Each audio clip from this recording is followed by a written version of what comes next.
আসসালামু আলাইকুম। আশা করি আপনারা ভালো আছেন।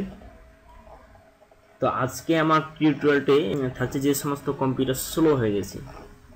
তো স্লো কম্পিউটার কীভাবে ফাস্ট করতে হবে, তো যেভাবে ফাস্ট করতে হবে সে সম্পর্কেই আমার এই টিউটোরিয়াল।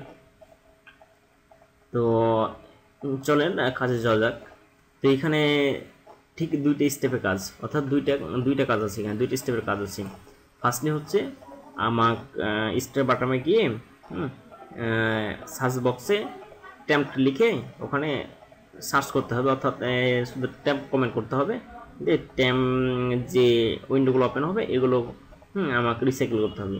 তারপর সেকেন্ড কাজ হচ্ছে আমাকে আবার ওই সার্চ বক্সে গিয়ে স্টার বাটনে গিয়ে সার্চ বক্সে গিয়ে ওখানে রেগেডিট লিখতে হবে। রেগেডিট লেখার পরে ওখানে কিছু কাজ আছে, ওই কাজগুলো করে ওগুলো আবার রিসাইকেল করতে হবে। এই দুই কাজ।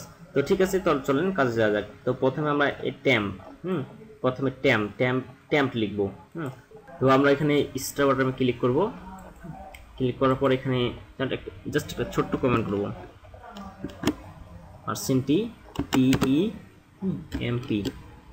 TEMP ট্যাম্প লেখার পরে আমরা ইন্টার করব। ইন্টার করার পর একটা উইন্ডো ওপেন হবে।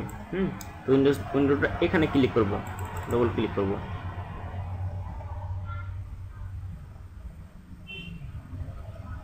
ডবল ক্লিক করার পরে যে উইন্ডোটা আমি প্রথমে ক্লিক করেছিলাম অর্থাৎ ট্যাম্প, এই উইন্ডোটা আমরা কাটিয়ে দেবো। কাটিয়ে দেওয়ার পরে এখানে আরও 4টা উইন্ডো আছে। তো এইগুলো আমি অল সিলেক্ট করে তো এখানে আমরা ওয়াল সিলেক্ট করে রিসাইকেল করে দেবো। তো এখানে সবগুলো ফোল্ডার ডিলিট হবে না, কিছু থেকে যাবে। এখানে ট্রাই অ্যাগেন করতে পারি। ট্রাই অ্যাগেন করার পরে যাবে না, এটা কাটিয়ে দেবো। কাটিয়ে দিলাম। তারপর এখান থেকে এটা কাটিয়ে দিলাম। এগুলো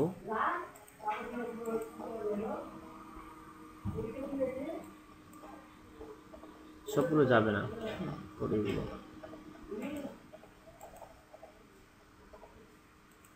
এগুলো যাওয়ার পরে এখানে আমি রিসাইকেলটা ক্লিক করে রাইট বাটন ক্লিক করব। এখানে ক্লিক করার পর ইমপেটি রিসাইকেল বিল এখানে ক্লিক করার পরে এস করব। আমার কাজ অর্ধেক হয়ে গেছে, অর্ধেক বাকি। এরপর আমি যেটা করব, এরপর 2 নম্বর কাজ হচ্ছে 2 নম্বর। এখানে রেগেডিট কমেন্ট করব। তার জন্য আমার স্টার বাটন ক্লিক করতে হবে। ক্লিক করা রেগেডিট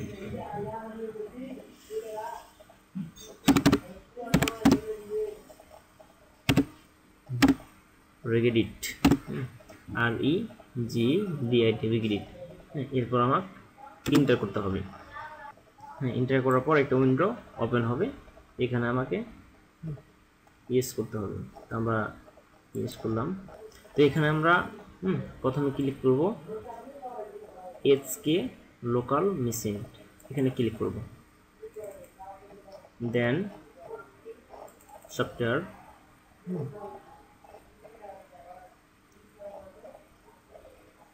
দেন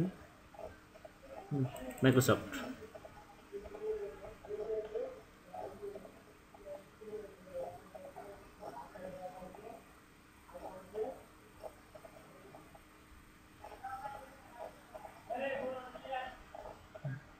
then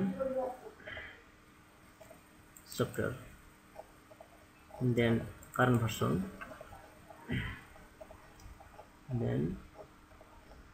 then explorer,